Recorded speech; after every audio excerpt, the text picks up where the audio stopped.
TV.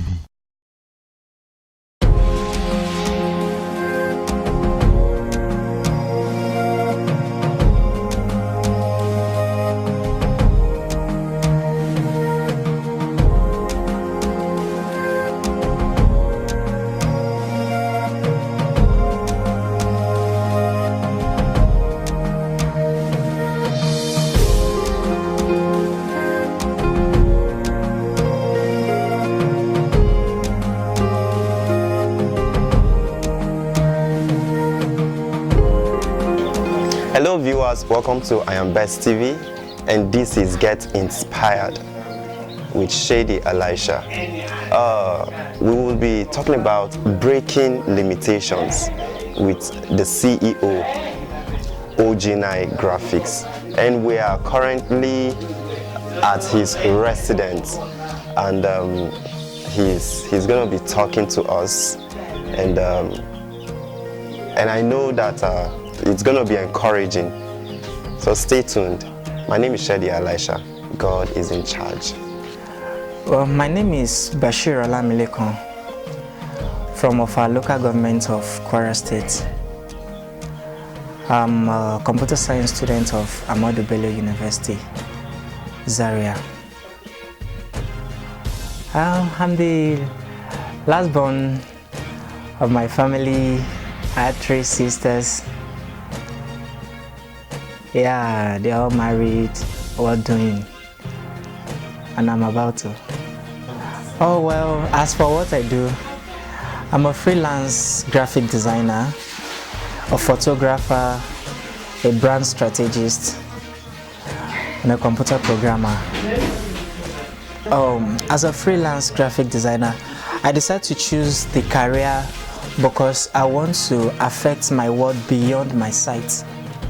Where I can't reach physically, I want to access it, being able to make use of the digital world. It all started with passion. The passion I had for computer right from when I was small actually helped me, though I started being from a naughty way by spoiling things. You all know how it is. Yeah, I was enrolled in a computer school. The computer school, after they got to discover that I had a wide range of knowledge than where I was. So what they did is, after the set I was with, I was employed to teach the next set. And with that was where I learned how public speaking really works. I used to think I can, but when I got to start that job, I got to see it's not easy to teach others and all. And by teaching people computer and all those things, I got to learn more, and it became part of me. I learned a lot of skills on YouTube. Almost everything I know today was learned on YouTube. It happened on 17th of May 2015. At about 7 p.m. Also, when I left our house to respond to the few guys that called me for group discussion, I entered into the school. But when I entered, due to some few network issue around school, I called them. There were 3. I called them, their number was not going. So I felt discouraged. I waited a bit and I just turned back to my house, came out of the school gate, heading home. All of a sudden, I heard a great sound behind me. Lo and behold, it was a drunk driver that ran into me, hit me from behind. The next thing I knew was that I found myself on the trunk of a vehicle. My head already penetrated the windscreen, and my leg was dangling. Exclusive. Superstar DJ. Ow! Exclusive. Everywhere. Turn up, turn up, turn up.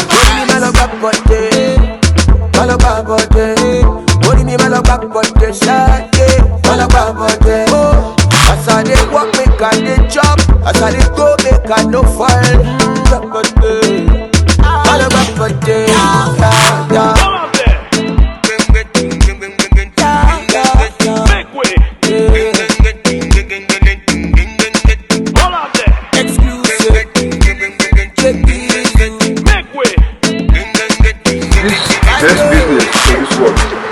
fish business is good business. It's good to make you carry go anywhere where you like. Stand well.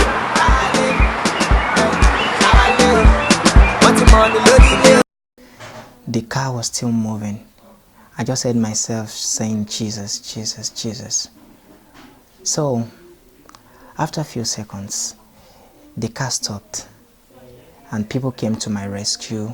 I saw people carrying my legs and I couldn't feel them.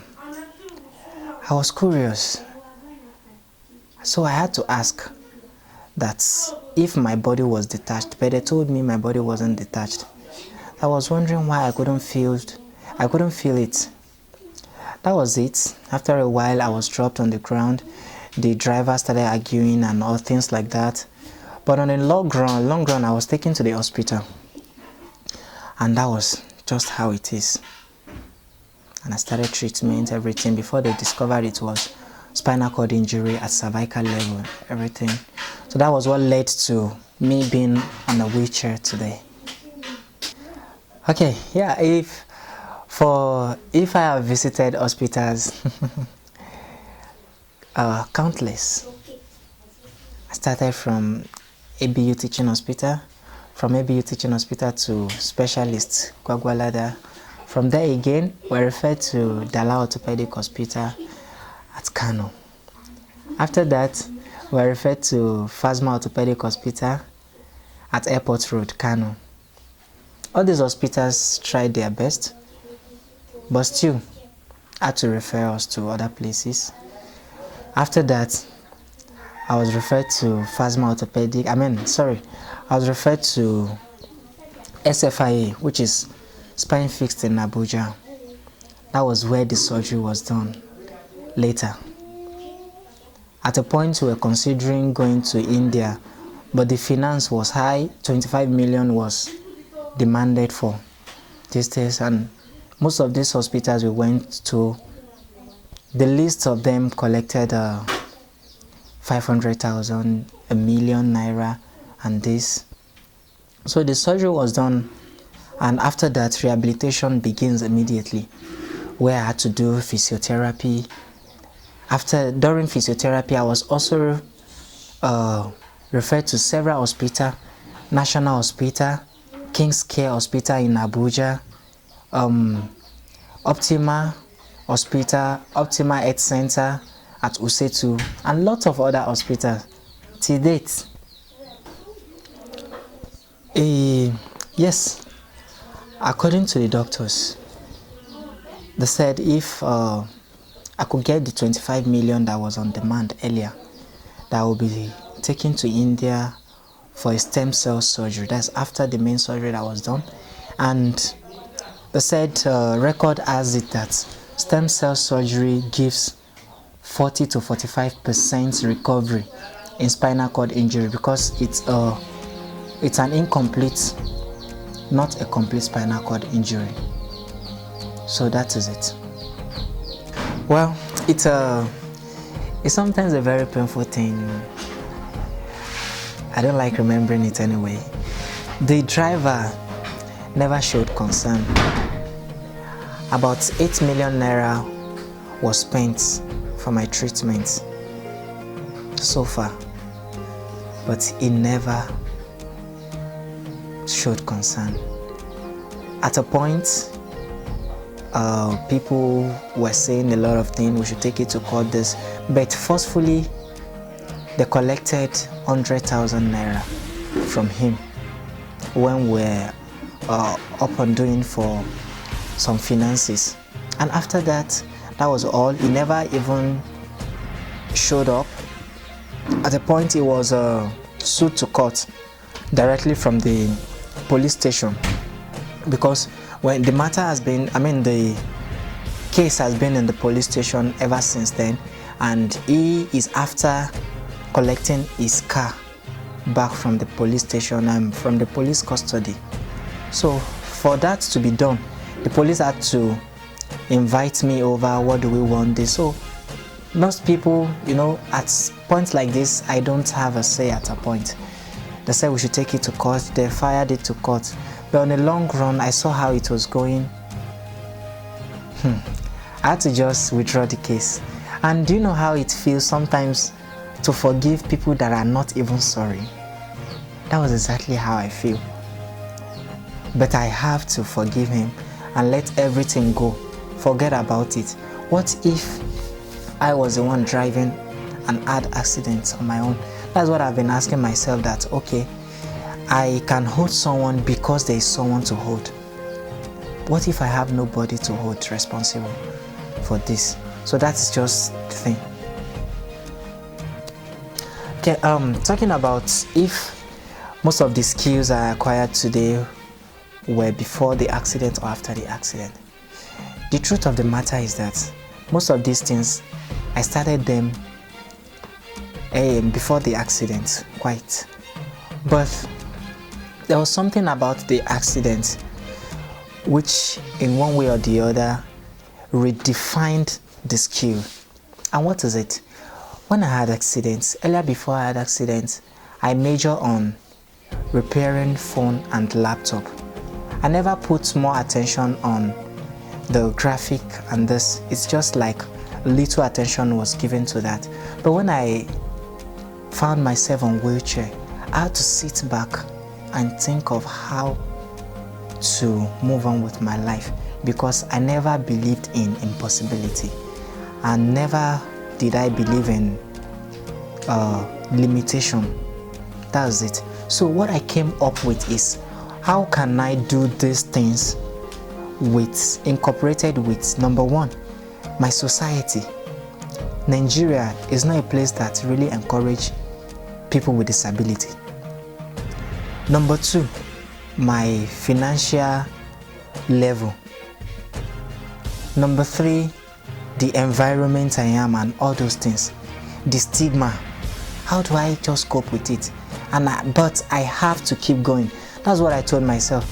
And that's where the freelance work came in. I discovered, okay, what if I embrace the freelance aspect?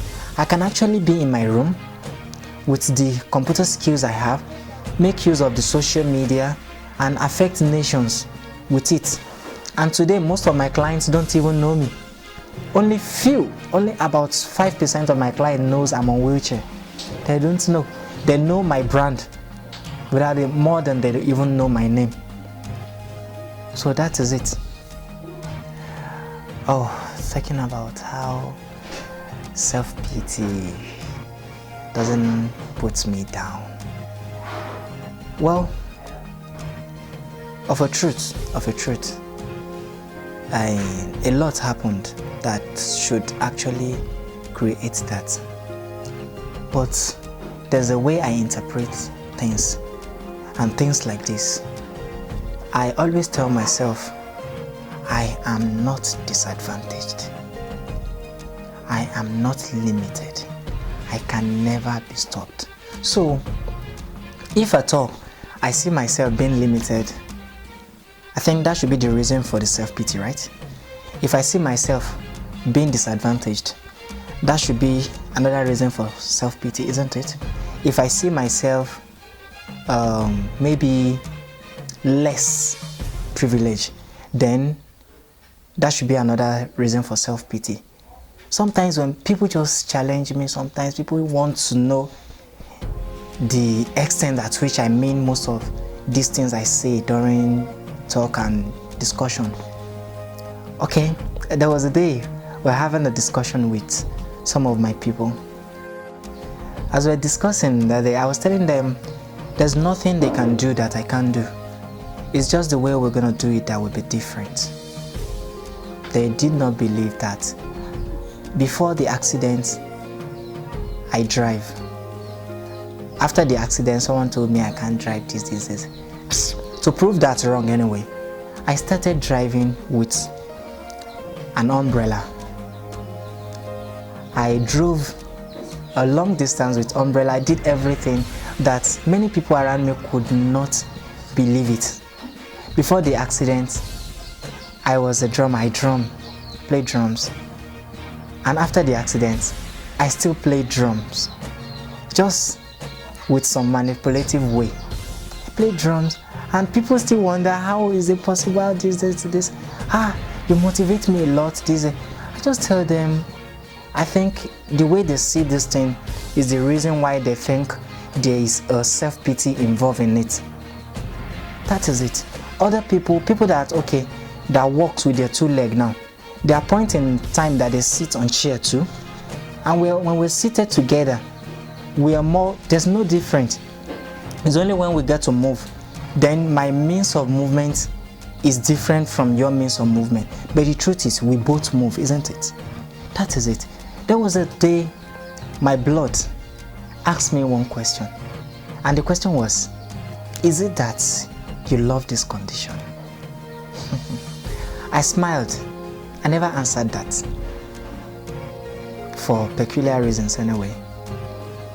Why could they ask if I love this condition? Possibly they wonder why I still smile. They wonder why I'm still looking strong. They wonder this. But the truth has been said earlier. The way I interpret and see this condition, the way I see this, I never see myself disadvantaged. I still believe that to be successful in life is not done with legs. I've never seen anyone that said, for you to buy a car, for you to build mansions, for you to get this done, for you to graduate in the university, you need two legs. Why do I think without movements, then I can't be successful, I can't do this? So that is it. I believe in myself so well that in as much as I'm alive, forget about whatever it is, I can get to anywhere. I can do anything whatsoever. I can achieve it. That's it. Concerning how I break limitations and other things, though it can be funny, you know, in situations like this, you have to be dependent on people at one point or the other in life, which is something I personally don't like. I don't like disturbing people, I don't like bugging people. But how do I do when I find myself in a situation where I just need someone at a point in time? There was a point where I'm totally dependent, when I need someone to help me lift my hands, need someone to help me lift my leg, need someone to feed me. So in the web of this, I have to sit down, tell myself, what is the way out? I got several suggestions, I went online, I got several things. But what I told myself is that the limitations can only be in my head, in my mind, in my mentality. So, how do I break that? What I did was, I have to reconfigure my way of living. I have to change my way of life, readjust my room, that, okay, I can move well on wheelchair without needing people to please take this for me, take that for me. I have to readjust myself. I know how places I move to and not all those things. That is it. And God has been so faithful. I always have people around me. Like, I always have people around me to help out with one thing or the other. That is how it is. And people wonder, how do I do this, how do I do that, this. Before I begin to do those things, I want you to believe that there are lots of mistakes that make success. A lot of failures make success. So, for instance, while I was practicing how to come on the wheelchair myself, how to go down myself, how to go to the bed myself, I fell several times. I fell several times in tears. There are times I will have to tie my two legs up just to achieve something. There are times my people will be there in tears. Just, they can't withstand me. Some kind of stress I put myself through just to learn new things, new way of life, learn new things, and I have to devise a means. What I usually do is, then I will send my people out for something, just an excuse. I'll lock the door behind me and make sure I practice that thing repeatedly till I became used to it. Then when I became used to it, nobody knows I learned them in tears. And when I come out, get to the wheelchair myself, come down myself, people wonder, wow, how were you able to do these things? Then I smile and wonder that if only they knew the tears it took me to learn this. But on the long run, it's just because I never see myself not being able to do them. That was why the drive was there. Because if I had told myself I can't do it, there wouldn't have been a point learning them. So that's how I've been breaking to enter the car. People wonder sometimes, some people will tell me, please, sorry, I just want to record how you entered so that I can teach my brother, I can teach my this, I can teach all that. I've been into bodybuilding before I had accidents. And when I had accident, I have to encourage myself more in that, because all the strength, all the movement of my 2 legs and my 2 hands, it's not depending on my 2 hands alone. So part of what I devised is that my hands need to be strong. I have to do a lot of exercises, a lot of things just to make myself strong. Coupled with the fact that I had a short breath, I couldn't breathe completely, my diaphragm was affected. So most of these things, if I do a little thing, I get tired. I have to devise a means to just survive in them. But God's so good today. I can give those things as a testimony that it's getting better by the day. Just because I did not give up, and I never had plans to give up. All right, concerning what the government has done so far, or this, so I think the thing is, due to the Nigeria settings of things like this, I don't think there has been an special arrangement, special things organized for people with disability. For instance, when you go to industries, go to banks, go to schools, there are no ramps, which is one of the challenges someone like me faced. I have to build ramps myself. Those are places needed. Some places people have to carry me. Imagine there are ramps and all those things. It would have been much more easier. So I think it's the Nigeria setting which I'm encouraging our government to look into things like this. The physically challenged people are human too, and they need the equal rights every human needs. That is it. And my challenge to whosoever that is saying this, no matter the condition you are, spinal cord injury, whatever it is, name it. The truth is, the only limitation is the one you created yourself. That's the truth. There was a time someone told me, okay, they linked me up with someone who is a spinal cord injury patient also. He told me, that said I should please mentor the guy. He's in Kano, his name is Ahmed.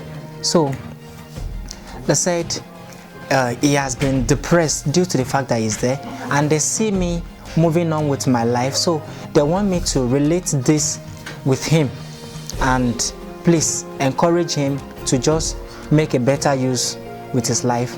Do you know what this guy told me? I'm lucky because my hands are working. And this is it. I now told him, no, it's not because my hands are working. It's because my brain is working. The truth is, I was having difficulty with my hands at the early stage, but still I never stopped. It's because I told him it's how you see yourself is exactly how people are going to see you. If you let people look at you with the eye of pity, they will look at you down there like you need help. And that is it. And they will always make you feel like you are just nothing without them and things like that. But What I think you should do is go out there, add value to your life. Value is good. People will come in. Alright, what I will just tell you out there is, don't think you are limited. That is just all. Okay? You can do anything your mind is set to do. It might seem it's not possible, it's hard, it's difficult and all that, but I tell you, provided that thing is in your heart, there's a way out to do it. It might be different from how others are doing it, but just find a way to do your thing your way. Thank you. Wow, it has been a wonderful time with OG9, and seriously we are grateful. Thanks for coming out straight to encourage all of us. You know, life itself brings lots of challenges, and then it's very, very pertinent that we fight these challenges, because successful people never allow themselves to be swallowed by these challenges. They make efforts to break barriers, and that's how they stand out. You're watching IAMBEST TV, and keep watching IAMBEST TV. My name is Shedi Elisha, and God is in charge.